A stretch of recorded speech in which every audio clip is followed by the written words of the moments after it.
jadi otak pengedar narkoba. Kita tahu kalau Ahmad Joni sudah menjalani hukuman selama di penjara dan sebenarnya akan bebas tahun depan bulan Januari 2026.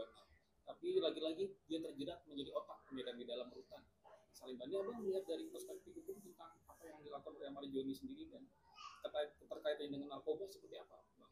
Oke, selamat malam. Saya Dr. Firman Chandra. Saya advokat dan lawyer serta life teacher in the life. Terkait dengan kasus inisial A, artis inisial A, yang diduga sebagai otak atau terlibat dalam yang kita sebut transaksi jual beli barang haram yang kita sebut narkotika. Di Undang-Undang Nomor 35 tahun 2009 ada 3 pasal utama sebenarnya. Pasal utama pertama adalah pasal 127. 127 adalah pasal untuk pengguna, dan sejatinya kalau pengguna berapapun, berapa kali pun masuk ke dalam rutan atau lapas, itu harus direhab oleh BNN. Sejatinya begitu. Kemudian ada 2 pasal lagi yang namanya 112 dan 114. Barang siapa menguasai, memiliki, menggunakan, nanti ditambah lagi ada transaksi jual beli. Kemudian beratnya berapa gram. Kalau beratnya di atas 5 gram, masuk di ayat 2-nya. Kalau sudah masuk di ayat 2, 112 dan 114 itu potensi ancaman hukumannya sampai pidana mati. Minimum 9 tahun. Kenapa? Karena itu akan mengganggu warga negara, masyarakat, karena dia sudah dikategorikan sebagai orang yang kita sebut dader, aktor intelektual dalam kejahatan narkotika tersebut. Kurir bagian dari situ, tapi kurir biasanya hukumannya rendah. Bisa seperempat atau setengahnya dari pasal 112 dan 114. Kemudian apakah orang berkali-kali kasus narkotika? Bisa, banyak yang kasus narkotika berkali-kali dan bebas, karena pasalnya adalah 127.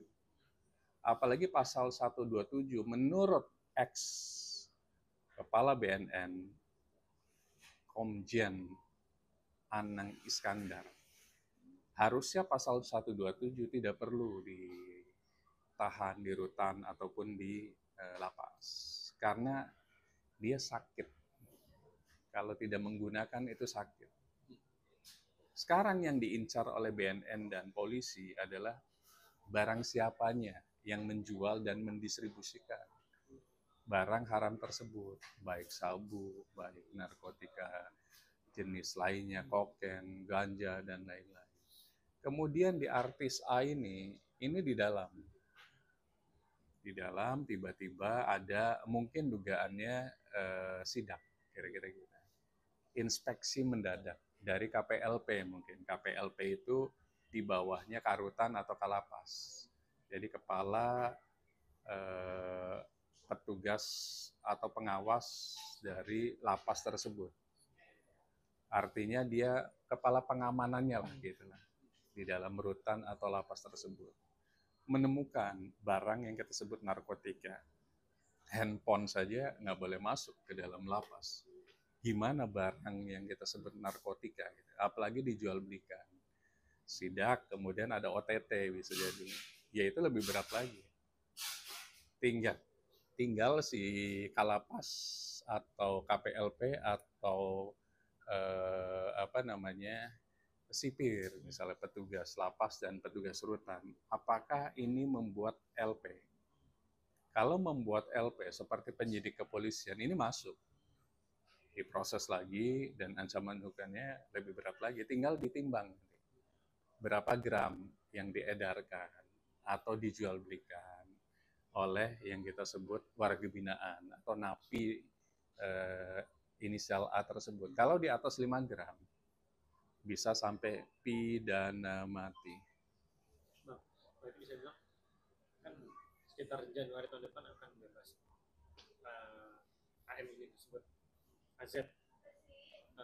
Terus nanti setelah bebas terus dimasukin lagi kalau ternyata buat LP dan dimulai persidangan lagi ya bang. Kira-kira begitu. Jadi prosesnya tetap nanti mulai dari awal lagi.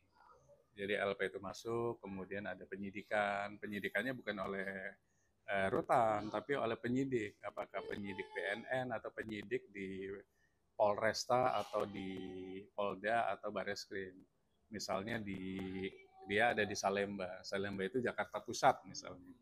Berarti penyidik dari satuan Satres Narkoba di Polres Jakarta Pusat. Kemudian setelah itu gelar perkara, penyelidikan naik ke penyidikan, penyidikan naik ke penuntutan, penuntutan naik ke pengadilan.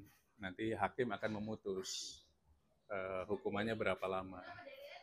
Tinggal nanti dihitung tuh pada saat penyelidikan tersebut, barang buktinya, barbuknya berapa gram.